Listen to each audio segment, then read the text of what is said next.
Welcome to Books on Air, the podcast that tells the story behind the book. It includes insights from authors about how they compose their work, what inspires them, and what they hope you'll take away from their book. Here's your host for this episode of Books on Air, Suzanne Harris. Welcome to the Books on Air podcast. I'm Sloan Fremont, filling in for Suzanne Harris. This is a podcast where listeners get the secret story behind every book. Joining me today is John Jenchura, author of the book, Persons of Interest. The novel begins with a gruesome murder at a golf club on the main line outside of Philadelphia and continues with the investigation that leads to revelations concerning insider trading of stocks. As the case unfolds, a romance blooms between Warren Wallace, a golf club member, and Darcy McClelland, an assistant district attorney assigned to the investigative team. Sounds like an amazing novel, John. Welcome to the show. Well, thank you. I appreciate the kind words and looking forward to our discussion. Yes, me too. So let's start out by telling the audience just a little bit about yourself and what led you to write your book, Persons of Interest. Well, I've been an attorney for a very long time, 40 years or so, and I've been retired since 2010, and I've principally practiced starting out with environmental law, which is obviously a hot ticket these days. Right. And in my reading career, I mainly read nonfiction, mainly golf history books, and I'm a fan of Impressionist art. And my family, including my three daughters, said, "Dad, you're really missing something not reading fiction." I started off after retirement reading some historical fiction, James Michener, David McCullough, and the like. And then I decided to try fiction, and I picked murder mysteries. I read 50 or 60 of them. And my one daughter said, "Dad, for light reading, why don't you try reading a romance novel?" Which I started doing, and I like the happy endings and the light reading there. A little bit prior to that, 2011 and 2014, I'm a collector of golf history books. I have most of them in the world. So I wrote a history of golf, 2 editions, both published and fairly successful, and took some time off. And then I got into this fiction reading, and then I decided I would try my hand at a murder mystery / romance. So being a golfer and an attorney, not surprisingly, I set the murder at a golf course, and of course had a couple of attorneys involved, 2 of which became very close, and while the plot was unfolding, they became more than just friends and developed a romantic relationship. So I have like 2 plots going on: solving the murderer, which the woman attorney was involved with, working as a public attorney, district attorney's office, and her boyfriend that she met on a blind date was a widower whose wife had died of breast cancer, and his psychiatrist was telling him to get out and socialize, which he eventually did, and he was fixed up with our young lady attorney, and over time their relationship blossomed. And I'm not going to go into the whole plot, obviously, but the attorney and the woman began dating very seriously, and she was part of a team that was assigned to investigate the murder. And eventually they identified some persons of interest. And then later on, we get into a discussion of the murder victim who was friendly with a member of the court, and they developed a casual relationship. And I'm not going to tell you what happened after that, but so a lot of relationships going on there. It sounds like a lot of relationships going on. And in your book, so you mentioned your book has 2 plots. So you have the murder plot going on, and then you have the romance plot going on. So where did you come up with the idea for both of those plots? Was it from your previous reading? Was it based on any true events that had happened? Well, I'm part owner of a golf course, and I thought, well, I know a little bit about golf, so I guess I'll have the murder take place at a golf course with the victim being bludgeoned to death with a golf club. And I decided that I would spice up the book because my youngest daughter said, Dad, you really ought to read romance novels. They're make you feel good at the end of the story. So I said, well, why don't I spice things up a little bit and have the young attorney investigating the murder get a blind date with this widower. Mm-hmm. And I thought that would be a plot that could follow right along with the murder investigation. Right. And it happened. And I don't think I'm telling anything. Yeah, we don't want to give away. Yeah, we don't want to give away the book. I don't want to give anything away, but 99% of all murder mysteries end up getting solved. Right. In my case, that was true. Mm-hmm. And then the romance blossomed at a very nice pace of action throughout the book.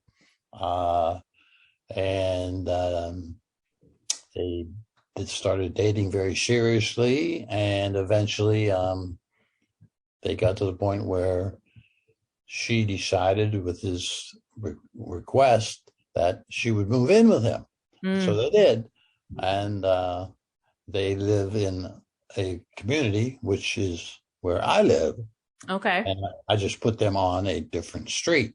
But much of the book is autobiographical.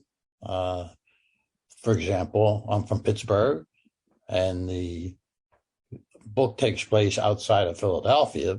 Mm-hmm. But I focused on Pittsburgh sports teams because that's who I rooted for and still do all my life. And you also drew on your career as a lawyer in the book as well. I beg your pardon? You drew on your career as a lawyer. Yes. And you were able to weave in some of the legal information, but in a way that readers could understand basic legal concepts. Can you tell us a little about that? Yes. I decided to develop this situation involving a crime known as insider trading, where a person gets information about a company that is not available to the public. Mm-hmm. And they take that information and use it to make decisions about buying and selling stocks. Right. Not surprisingly, that is against federal law. And so I developed that story with a person inside of a company looking for acquisitions, and they formed a committee to check out buying some other smaller companies, and that had to be reviewed by the Federal Trade Commission. And there was some insider trading going on where an insider in the purchasing company divulged secret information to a friend of his, a brother-in-law, who then passed it on to his nephew, and they timed their buys and their sells based on this non-public information, which is a crime. Right. So eventually that whole crime gets investigated, and it ends up being part of the plot involving the murder, but I'll say no more about that. Right. So we have a murder, we have this insider trading, and then we have this very lovely romance between the young attorney on the investigating team and her blind date. She met her boyfriend on a blind date, and the blind date was set up by the attorney who was murdered. So I see. Okay. Yes. That's all tied in there together. Yeah. And so you have the elements of a good story, right? The murder, the corruption, the romance, right? All of those parts tell an amazing story. And I know you did something a little different with the forward in your book, how you added some thoughtful sayings. Can you tell us a little bit about that? Well, as I began reading the fiction, a lot of the authors have little sayings or whatever at the beginning of chapters. Mm-hmm. And I thought they were so clever and so meaningful mm-hmm. that I sort of started keeping a record of them. And then just to be a little different, I said, why don't I just put them all at the front and have the reader start off reading these little sayings, and then they can see how true they actually seem to be when you mm-hmm. read the book. Right. So that was my little twist on sayings. Like one saying is, keep your friends close, keep your enemies closer. Mm-hmm. And you think about that philosophy, it seems to make sense. Right. So that was one of the sayings I put at the front of the book. And, mm-hmm. Hopefully it got picked up during the course of the book. So, yeah, I put them all on the front. And if you just read all of them, it's almost like sitting down and reading a book of philosophy. And yeah, that's what I was going to say. It sounds like putting reading all these interesting things, like when the murderer is found, there's the saying, how the mighty have fallen. Mm-hmm. And or what goes around comes around. Right. Stuff like that. So, yeah, I did put them in the front of the book, and just a little different twist. Yeah, I like that. Yeah, having that all in one place. So can you tell us one of your favorite scenes in the book, or one of your favorite things that you got to write about in your novel? Yes. This is kind of a funny scene. My hero, Warren, loves beer, microbrewery and specialty beers. Mm-hmm. My heroine, Darcy, she's basically likes chilled white wine. Mm-hmm. And he's taking her out on a couple of dates, and she always orders white wine. And so he decides to invite her over because he's going to cook up fettuccine Alfredo. Mm-hmm. And he wants to have beverage. And he had, in his mind, kept a record of the 5 main white wines that she liked. Not sure I can remember them all right now, but it's like Rieslings, Chardonnay, Chablis, Sauvignon Blanc, and White and Zinfandel. So she's invited over for dinner, and he's scratching his head, and he goes, well, I'm going to buy 1 bottle of each. Mm-hmm. Yeah. So she gets invited over.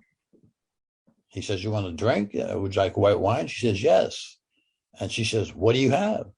And he opens the refrigerator, and lo and behold, there are 1 bottle of each of these 5 white wines. Uh-huh. And as an aside, in his neighborhood, there are a couple of BYOBs, bring your own bottle. Right. So, and they can actually walk to them. They're that close.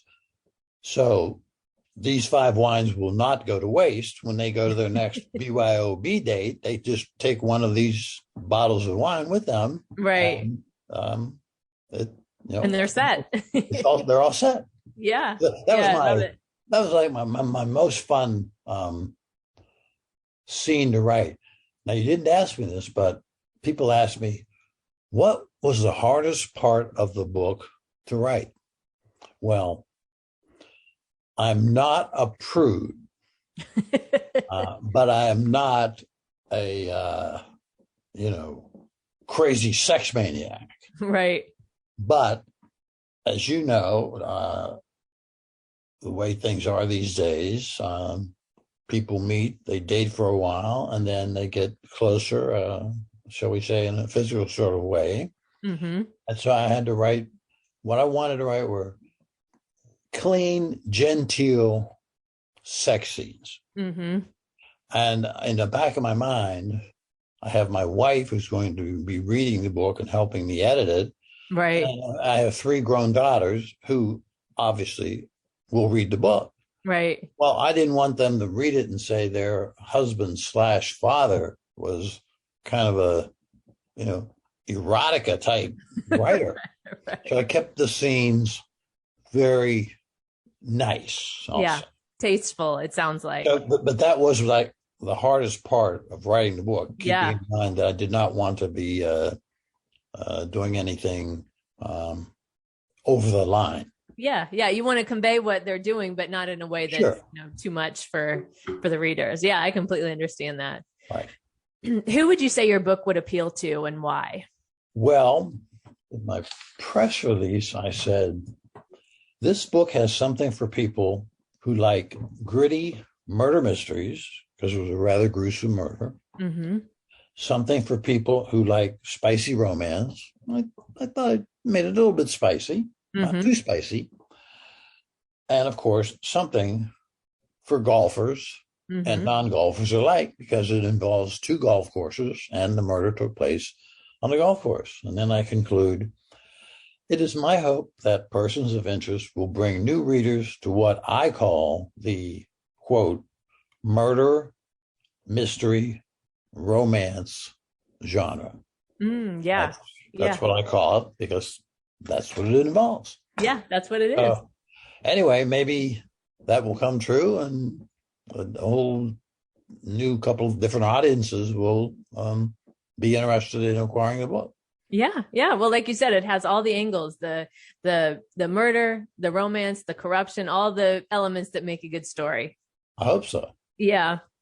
My guest this week has been John Jenchura, author of the book, Persons of Interest. John, I want to thank you again for joining us. And before we close out, what do you hope the readers learn or take away after reading your book? Mainly that it was entertaining. Yeah. And they enjoyed it. That's really that my main purpose is just to write a book that people will find interesting and recommend to their friends. Yeah. Well, it sounds like that's what you accomplished. So again, John, I want to thank you for joining us and being our guest on Books on Air. You're very welcome, and thank you for having me. I appreciate the time. Yes. Take care.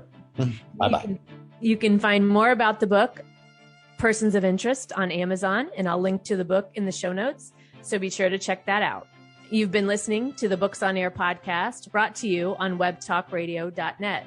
You can also hear this podcast on Spotify, iHeartRadio, Stitcher, and Apple Podcasts. I'm Sloan Fremont, and I hope you'll join us for the next Books on Air podcast. Remember, you never know who's going to be here, and you never know what we're going to talk about. Thank you so much for listening.